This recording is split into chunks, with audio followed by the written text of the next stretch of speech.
UPSC के नतीजे आए हैं। देश का सबसे क्रीम एग्जाम है। ये सच है कि वहां 49.5% रिजर्वेशन लागू है SC ST OBC का और 10% इकोनॉमिक वीकर सेक्शन का। चूंकि देश का सबसे बड़ा एग्जाम है तो वैकेंसी निकालने के नाम पर बेईमानी नहीं की जाती है, लेकिन एक महीन बेईमानी सामने आ रही है।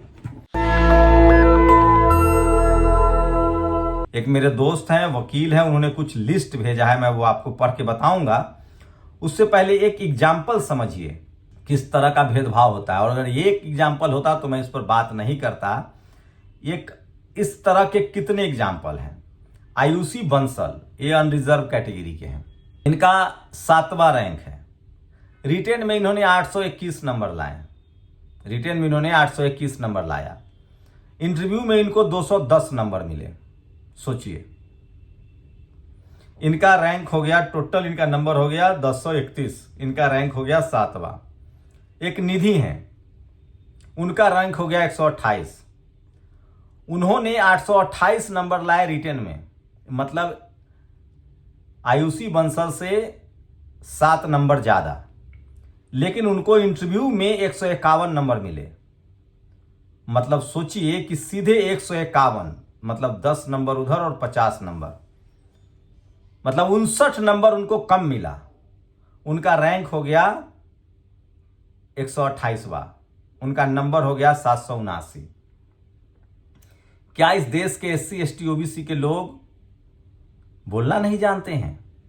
जो लिखना जानता है, जो रिटेन में ज्यादा नंबर लाता है, उसका इंटरव्यू खराब हो जाता है। चलिए मान लीजिए इक्का दुक्का होता तो मैं मान लेता। आप यूपीएससी के जाकर नतीजे देखिए। 445 रैंक के बाद से सिर्फ OBC OBC OBC OBC OBC मिलेगा आपको, और 829 रैंक के बाद से SC ST SC ST SC ST SC ST, बीच में कहीं कोई इक्का दुक्का जनरल, और 445 से सारा ऊपर आपको मैक्सिमम इक्का दुक्का SC ST मिले, OBC मिलेगा, सारे जनरल मिलेंगे। जबकि रिटेन का मार्क्स आप देखेंगे तो आप दांतों तले उंगलियां काट लेंगे।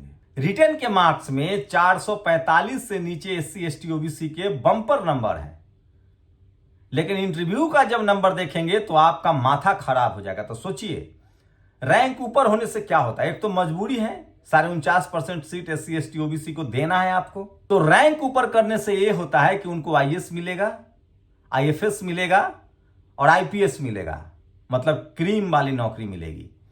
और ग्रुप A और ग्रुप B की नौकरियां भी उनके ऊपर आएगी। और जिनको 400 से नीचे का रैंक है, उन सबको क्रीम वाली नौकरियों से, डिसीजन मेकिंग वाली नौकरियों से बाहर कर दिया जाएगा।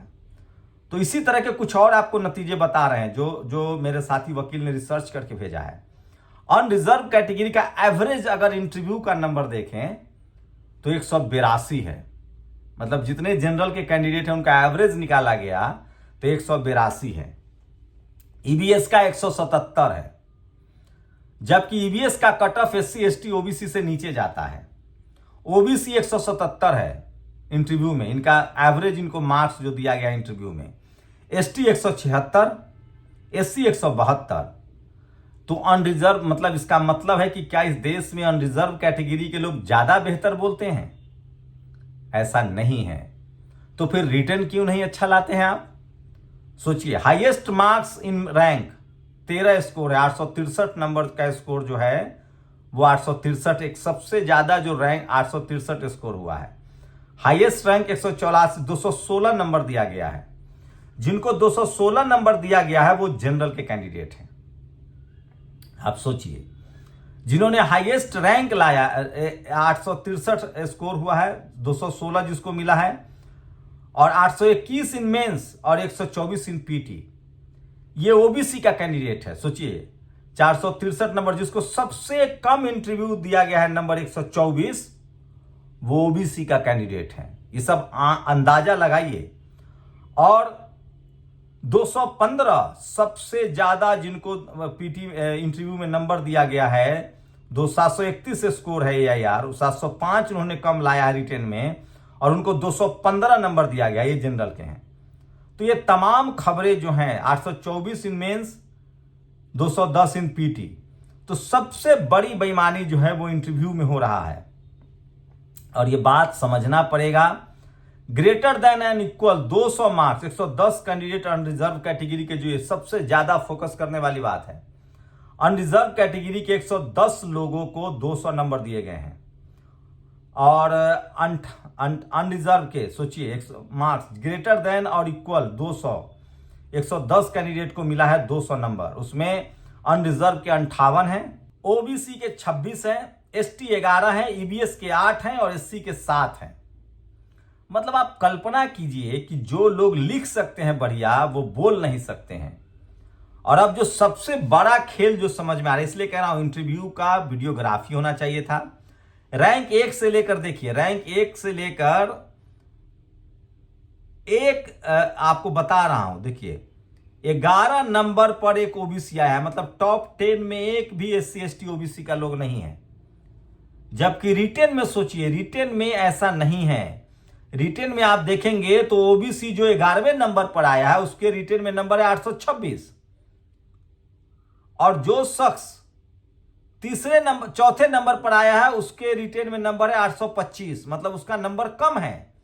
लेकिन 825 वाले को इंटरव्यू में 210 नंबर दे दिया गया, तो उसका रैंक हो गया 4। और जो पहला ओबीसी है टॉप 20 में 826 नंबर लिखकर उसको 201 नंबर दे दिया गया और उसका रैंक सीधे आ गया 11 नंबर पर। सोचिए। अब देखिए इकोनॉमिक वीकर सेक्शन का जो एक लड़का है वो 833 नंबर लाता है। किसमें? अब इकोनॉमिक वीकर सेक्शन का मतलब जनरल है, वो लाता है 833 नंबर, उसका रैंक हो जाता है 14। और ठीक उसके नीचे ओबीसी है, वो रिटेन में लाता है 838 नंबर, लेकिन उसको इंटरव्यू में नंबर मिलता है 185 और ईबीएस वाले को 190, उसका रैंक हो जाता है 15 नंबर। तो मैं सिर्फ थोड़ा सा आकलन करके बता रहा हूं जो टॉप 20 में लोग हैं, कि कैसे ओबीसी के लोग रिटेन में किस तरह से गड़बड़ियां उनके साथ होती है, ये समझने वाली बात है। एक इकोनॉमिक वीकर सेक्शन, अब आप नीचे आइए, देखिए ये ओबीसी है, 825 नंबर है एक ईबीएस का, उसको इंटरव्यू में नंबर है 190, ओबीसी 824 नंबर, उसको आ गया 185। मतलब नंबर का खेल क्या था, इसी तरह के नंबर का खेल जुडिशियरी के एग्जाम में होता है। ओबीसी ने रिटेन में लाया 804। तो ये तमाम जो गैर बराबरी है, इसको आपको समझना पड़ेगा, और आप नहीं समझेंगे तो ये सारा खेल जो है वो ये तमाम तरह के गड़बड़ियां हो रही है। अब सोचिए, अब मैं आपको बता रहा हूं नीचे जब आप देखेंगे तो सीधा सीधा आप आ जाइए 445 के रैंक के बाद। 445 के बाद ऐसा लगेगा जैसे सिर्फ ओबीसी का ही खाता खुला है, और उन सब का इंटरव्यू का नंबर सबसे कम आता रहा है। लेकिन ऐसा नहीं कि वो रिटेन में कम नंबर ला रहे हैं। रिटेन में आपको बताता हूं, ओबीसी लिस्ट में जब आता है तो ओबीसी के बच्चों ने बम्पर नंबर लाया है रिटेन में। रिटेन उनके अच्छे गए हैं, बेहतरीन गए हैं, लेकिन उनको इंटरव्यू में सबसे कम, देखिए 816 रिटेन में नंबर है, उसको 124 नंबर दिया गया है ओबीसी। मैं 800 नंबर वाले को सिर्फ बता रहा हूं। तो इस तरह की तमाम गड़बड़ियां हैं जो लगातार रिसर्च हो रहा है, और इसी को मैं महीन जातिवाद कहता हूं। और ये जो महीन जातिवाद है वो लगातार हो रहा है, और एससी एसटी ओबीसी के लोगों को सबसे कम नंबर दिए जा रहे हैं इंटरव्यू में। ये सबसे बड़ी विडंबना है। तो सोचिए, जो 816 नंबर रिटेन में ला रहा है, उसको सिर्फ 124 नंबर इंटरव्यू में दिया जा रहा है। अगर वो 816 वाले को ऊपर किया था, तो इसीलिए ज्यादातर एससी एसटी ओबीसी जो हैं वो सीधे सीधे 445 अंक से नीचे गए हैं। और गहन अध्ययन की जरूरत है। गहन अध्ययन करके मैं आपको बताऊंगा, ये देश की सबसे क्रीम लेयर वाली नौकरियां हैं। तो किस तरह से इंटरव्यू जो है वो कहीं ना कहीं एससी एसटी ओबीसी बच्चों को टॉप 20 या टॉप 100 या टॉप 500 में आने में रोकता है। इसकी वजह है इंटरव्यू, क्योंकि ओबीसी का ओवरऑल यही बात साबित करने के लिए सही है कि अनरिजर्व का जो इंटरव्यू है, अगर एवरेज देखें जनरल कैटेगरी के इंटरव्यू में नंबर ज्यादा है, उसके बाद ओबीसी का उससे कम है। इकोनॉमिक वीकर सेक्शन और ओबीसी का इंटरव्यू में नंबर जो है बराबर है। मैं इसलिए कह रहा हूं बहुजन समाज के लोगों को कि जवान चलाना सीखिए।